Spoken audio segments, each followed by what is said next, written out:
the time 2000 rolls around, you're getting ready to retire. You talk about it in your book, and I don't want to spoil it, but you'll talk about what went into your decision. And then you're working in the private sector, and your role as intelligence coordinator of the bomb squad is taken over by a detective by the name of Claude Richards, who you worked very closely with, and who plays a central role in 9/11 momentarily. I'll share the screen here so you can see, for those of you that will be watching this on YouTube, you can see Detective Richards and what he looked like. This was Detective Richards, for those of you watching, a member of the New York City bomb squad, who we'll discuss at length momentarily. You didn't know him as Claude, though. Anybody that knew Detective Richards knew him as Dan. His middle name was Daniel, and so he went by Danny. When I first met him, he told me he was in the 82nd Airborne, and he told me it was an Army Ranger, and he gained my respect from day one. And I helped give a recommendation for him to come into the squad, and eventually he wanted to take my spot as intelligence coordinator, and I gave him a sterling recommendation for that. But the funny thing is, he used to tell people, he used to say to Lieutenant Boza, listen, you know, Don was a Marine. He says, I won't hold it against him. And I was an Army Ranger. And the other thing he used to say it like in a whisper, like he was embarrassed. Listen, guys, don't call me Claude. Call me Danny. Don't call me Claude. And a little funny story, off the cuff with this. Steve Burbridge was his partner for a long time before he became my partner. He used to give as good as he got. Guys would tease the hell out of each other. Yeah. One day he says something to Danny Richards, and then Danny walks out of the back room. That's where we all would sit and talk. And he's back out in the squad room, and he's like, damn that SOB Burbridge, blah, blah, blah, blah, blah, blah, blah. And Burbridge just sticks his head like halfway out of the doorway from the back room.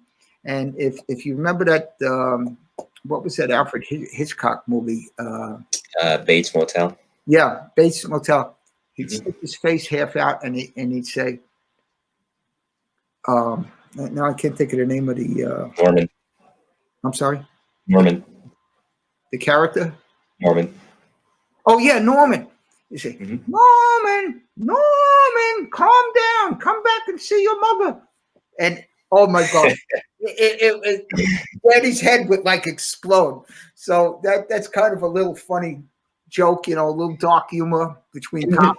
No, of course. No, we'll talk about him at length in a moment. But September 11th, 2001, you're working in the private sector. And, again, there's another episode I'm going to have to bring you back for, just to spend an entire episode on that. But to give you a brief synopsis of Don's experience that day, and you can read about it in his book, he talks about it at length, of course, is he was working in the private sector for Merrill Lynch, which is a financial firm. And the World Trade Center was a financial area. The name tells you World Trade, you're trading. And a lot of financial businesses were in the Trade Center and around the Trade Center. When the first plane struck, Don, of course, his experience as a Marine and as a police detective, went over to investigate. And you saw, as you describe in your book, and I don't want to give it away, horrendous things. And I do want to give a brief, detailed synopsis of what Dan and members of the bomb squad did that day. And if I miss a detail, Don, stop me, because I want to make sure I tell this accurately. Dan was off duty that morning, as many firefighters and police officers were. He was the intelligence coordinator by this point. He had taken over the position from Don upon Don's retirement in 2000. Dan's hours were 10 a.m. to 6:30 in the evening. He heard what was going on, and normally, and this is a testament to how great of a man he was, an intelligence coordinator's battle station would be at the office. You go to the office, you gather information. Is there any other attacks in the works? What's going on here in the country? What's going on around the world? You would gather information. Not Dan. He knew the situation. He knew the amount of people who were in grave danger, including his colleagues. And he arrived at the bomb squad headquarters, where he teamed up with police officer Joe Dolan, Detective Dan McNally, who's a mutual friend of both myself and Don's, and Detective Steve Burbridge. They raced down to the scene, and they arrived moments after the South Tower had collapsed. The North Tower is still standing and fully engulfed and in grave danger of collapsing in its own right. They witness a New York City police sergeant trying to direct people off of the World Trade Center's plaza. And that sergeant is alone. And he's trying to direct people who are trapped on the plaza but can't get out. They survived the collapse of the South Tower, but they're stuck and they need assistance to get out. Knowing what they know, and of course, lending their expertise to the situation, they assist this sergeant and they act as a letter carrier, clearing people off the plaza under indescribable conditions.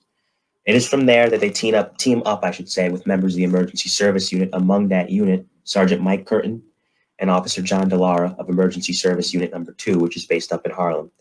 They go into 6 World Trade Center, which was a building directly adjacent, or also known as the Customs House, a building directly adjacent to the North Tower, to look for more people, get them out of the building, and get them to safety. The 2 Dannys, McNally and Richards, are with the ESU guys. Steve Berberich is outside of the building, along with another detective by the name of Michael Mixon, who was also a member of the bomb squad. And what they're doing is they're directing these people to Steve and Mike, and Steve and Mike are subsequently getting these people to safety. As they're doing that, the North Tower gives way. Detective McNally described it as having a mountain fall on top of you. They all lean up against the wall instinctively and held on to each other as tight as they can.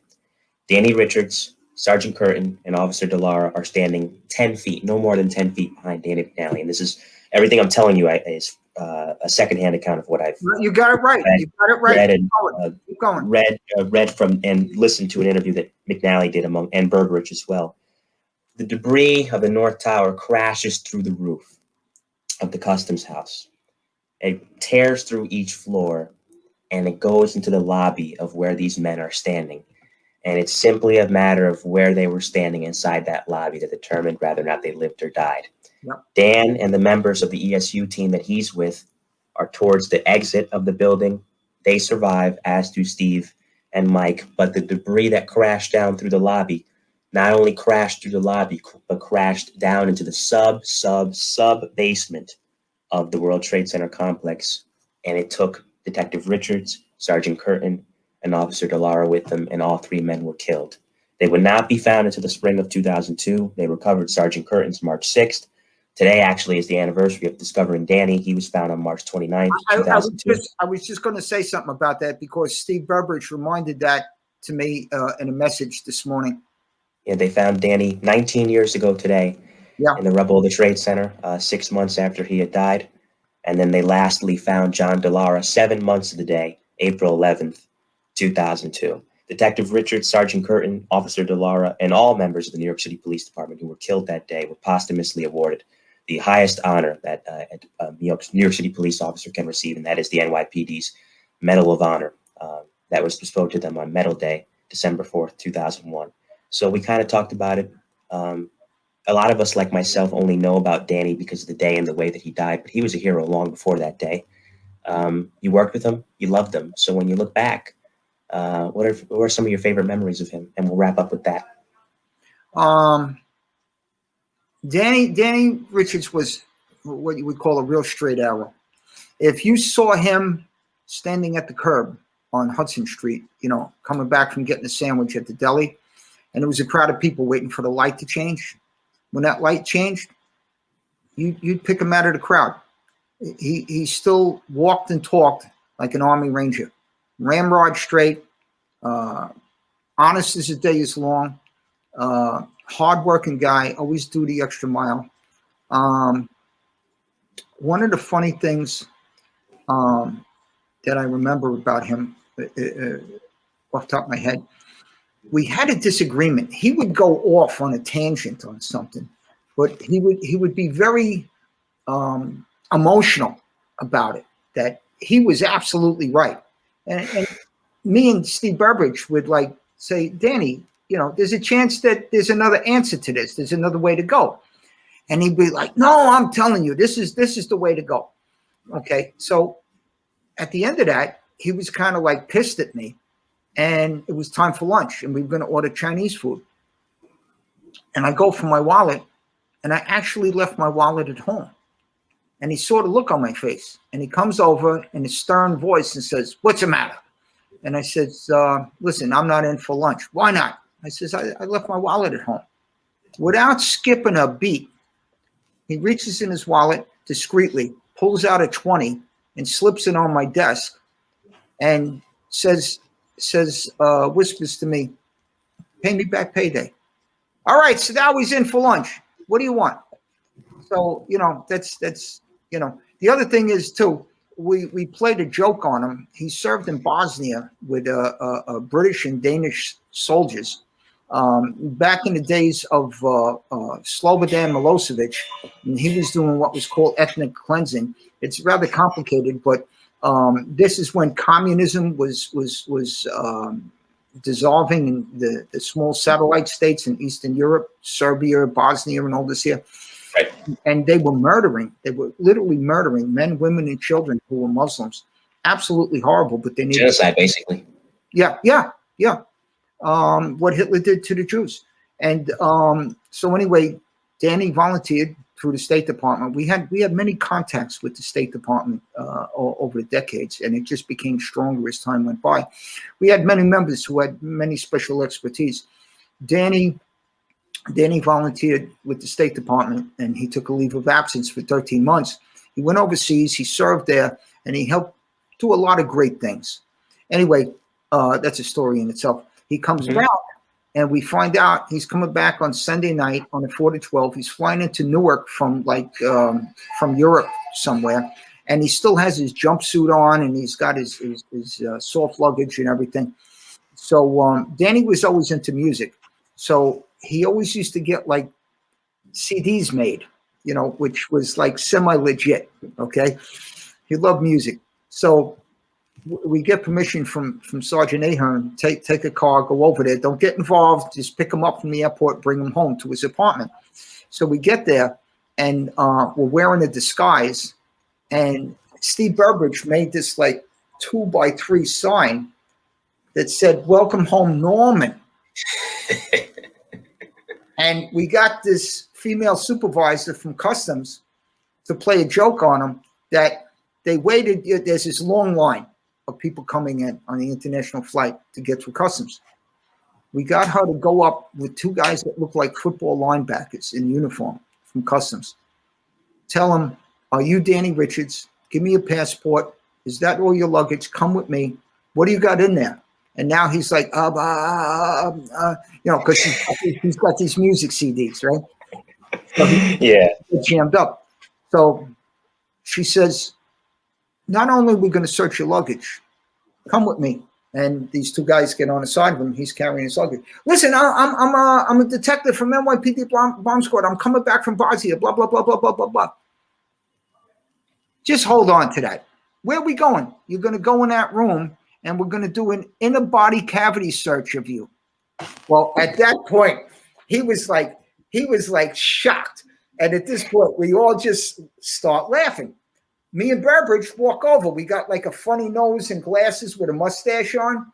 Right. And we're holding this sign that says, "Welcome home, Norman." We're standing in front of him. He doesn't realize it's us. Finally, Burbridge says, "Hey, you SOB." He took the phony disguise off. He says, "It's me and Sadowy, you dummy." And he says, "Look at the sign." And then he reads it out loud. "Welcome home, Norman." And everybody in the airport just lost it laughing. We put him in the car. He appreciated the joke and the lift. We went back to his apartment, opened up a bottle of champagne. We had a sip of champagne and wished him, we're very glad that he's home safe and sound. One follow-up that I don't think you know. Tell me, yeah, I want to put it out there in honor of Danny. Please. When one of the sergeants and Detective Mulcahy went to Danny's apartment because he lived alone, short distance away from the squad. Yeah, Greenwich Village. When they went into his apartment, they went into his desk. Is this after he died or before? After he died. Days later, they went up there. They went into his desk and they were looking around the apartment because they wanted to secure, any weapons, his ID and stuff. His detective shield was there in its case, in his drawer of his desk. And next to it was his last will and testament. That's chilling. And we all said when we heard this, he knew he may not be coming home. He was off duty. It shows you the measure of the man. He left his shield and he left his last will and testament next to it in the drawer, that whoever would open that top drawer with the desk would see that. And his brother was alive at the time, and his brother was crippled. He lost his legs in Vietnam. Bill Richards. Yeah, and they wanted to let him know, and they secured any and all valuables that were there. But I'll end talking about Danny. I don't know if you knew that. I didn't, and it really, you said it does speak to the character of the man. I didn't know that at all, and I'm glad that you shared that here. He, like I said, he was off duty. Conclude with what Danny McNally said about Dan Richards in October 11th, 2001 Newsday article, a month after he died. It says, quote, from Dan McNally, Dan Richards was the kind of man who knew the difference between right and wrong, and he knew the difference between difficult and easy. But he would never let something difficult stand between him and doing something right. He was a man who was comfortable in his own skin. And I do like to say that this episode is going to be a 3-part special, and for what it's worth, it's dedicated to his memory.